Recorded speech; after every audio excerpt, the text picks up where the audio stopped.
Sahabat Salam, malam ini kita akan melanjutkan materi tentang mencium batu. Kali ini saya akan bahas sejarah penyembahan batu meteor. Saya akan mencoba menggunakan materi-materi yang tidak agamis, jadi disajikan oleh orang-orang yang tidak beragama. Jadi dia lebih netral ketika memandang penyembahan batu meteor. Tidak punya tendensi untuk membela gitu ya. Jadi supaya kita bisa lebih objektif untuk melihat fakta-fakta dan tidak sekedar cocok logi gitu. Kali ini kita akan membahas beberapa penyembahan batu meteor yang terindikasi dilakukan di Mesir atau Misraim di era kuno, juga di kawasan Yunani yang nampaknya sangat banyak mengimpor agama atau dewa-dewi dari Mesir. Kita akan melihat bersama, belajar bersama. Semoga bisa menambah wawasan bagi kita. Tuhan yang hidup selalu bersama kita. Amin. Nah, kita akan melanjutkan materi yang ini ya, yang sudah saya bahas kemarin. Nah, ini saya menemukan salah satu tinjauan penyembahan batu meteor. Ini contoh batu meteor. Saya juga pernah menemukan di rumah saya, mirip-mirip seperti ini warnanya. Dia agak kuning-kuning kecoklatan ya. Kuning, kebanyakan kuning bening ini, kuning bening. Dulu saya juga pernah punya seperti ini. Ya. Oke, di sini secara khusus saya akan bahas bahwa di Mesir itu pernah ada ini dugaan gitu ya, adanya meteor atau meteorit. Kalau di meteor itu di angkasa, kalau udah jatuh biasanya disebut meteorit. Jadi orang Mesir itu memiliki gitu ya, memiliki budaya tentang batu atau apa istilahnya, mungkin pemahatan batu, tapi berasal dari meteoric matter. Jadi bahan-bahan meteorik, bahan-bahan bintang jatuh, bahan-bahan meteor. Dikonfirmasi dengan tingginya tingkat nikel dari artefak-artefak kerajaan kuno di Mesir. Jadi dianggap bahwa mereka lah yang pertama kali gitu ya menggunakan logam bintang atau meteor,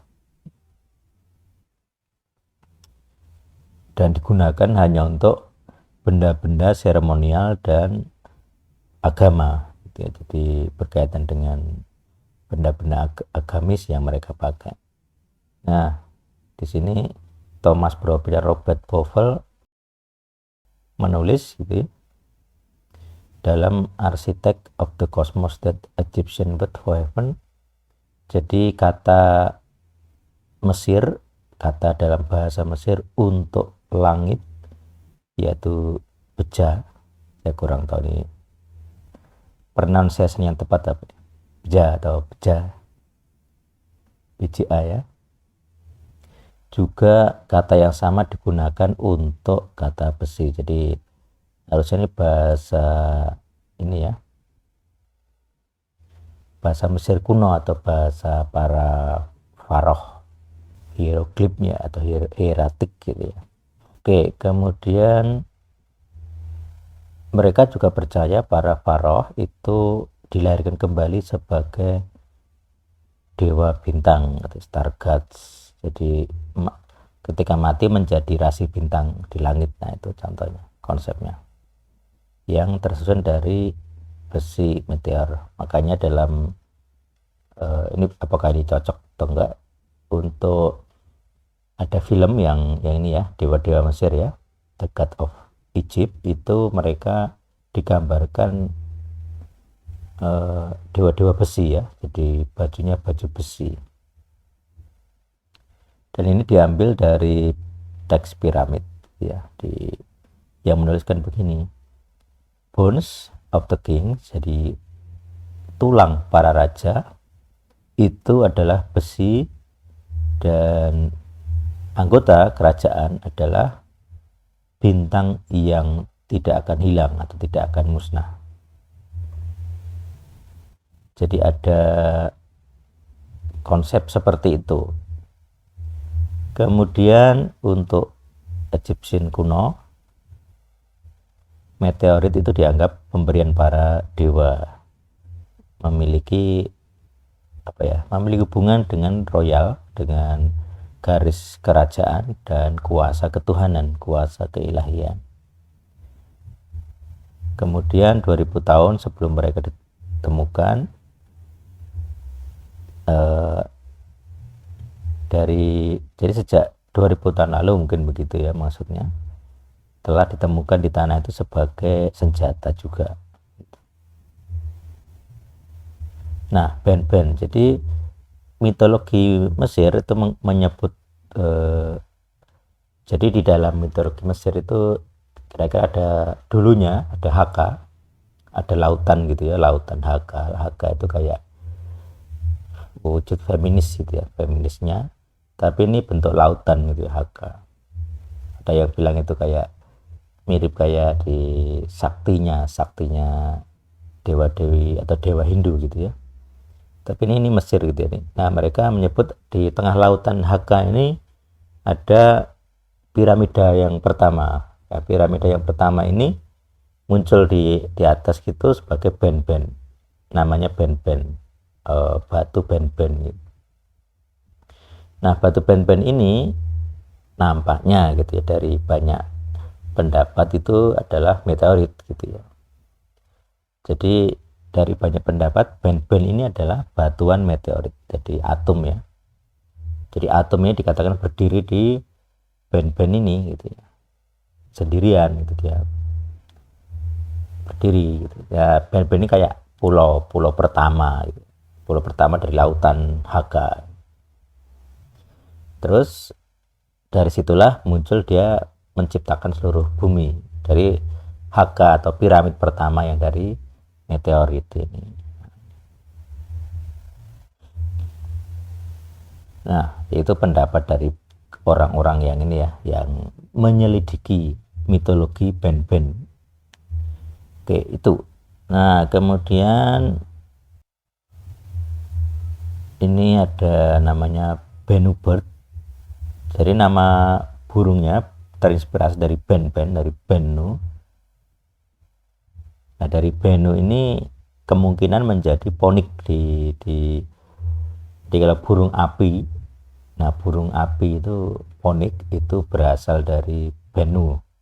Nah, Bennu ini menyimbolkan cycle kehidupan, mati dan kehidupan.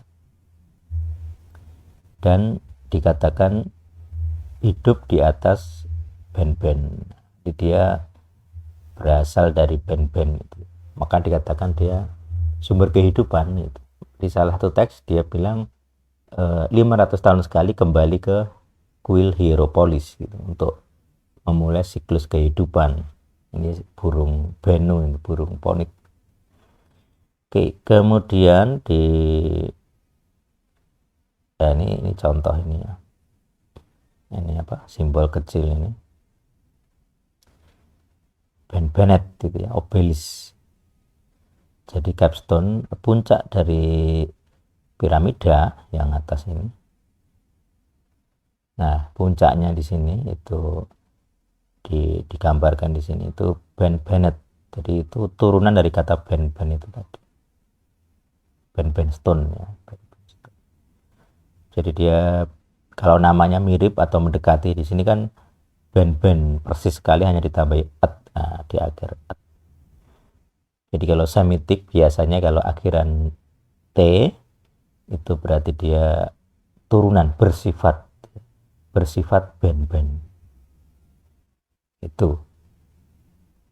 Oke, itu contoh ya. Kemudian legendanya bisa seperti ini. Jadi nampaknya band-band itu kan dari langit ya, dari meteor. Nah, itu dianggap turun dari Dewa Matahari ini ya. Dari Dewa Matahari kemudian turun ke dunia menjadi batu meteor atau meteorit ya. Nah, ketika di bumi, batu meteor ini yang disembah karena dianggap perwakilan dari matahari, bendanya ini. Tuh. Nah, kemudian di Yunani yang banyak mengimpor agama Mesir itu juga ini juga sangat mirip, walaupun bentuknya agak beda tapi mirip ya. Kalau di Mesir kan ada sudutnya. Nah, ini mungkin juga di Hindustan atau di Harappa gitu, di kawasan Hindustan mungkin juga terinspirasi atau punya pola yang sama dengan batu meteor di Mesir ini.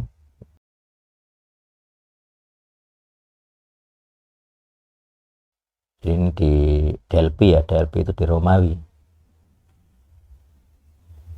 Nah, demikian pembahasan atau info-info yang saya temukan tentang penyembahan kepada batu meteor. Jadi sampai sekarang pun masih ada gitu ya yang menyembah batu meteor. Seperti juga saya bahas di sebelumnya, mencium batu meteor. Nah, itu jadi masih menjadi salah satu agama yang banyak dianut. Jadi penyembahan batu meteor ini adalah agama kuno dan sampai sekarang masih dipelihara. Oke, demikian informasi yang saya berikan. Kalau Anda punya informasi yang lebih valid tentang penyembahan batu meteor dari zaman kuno sampai modern, bisa komen gitu ya, kita bisa diskusi. Mungkin menambah wawasan saya juga. Tuhan yang hidup bersama kita selalu. Amin.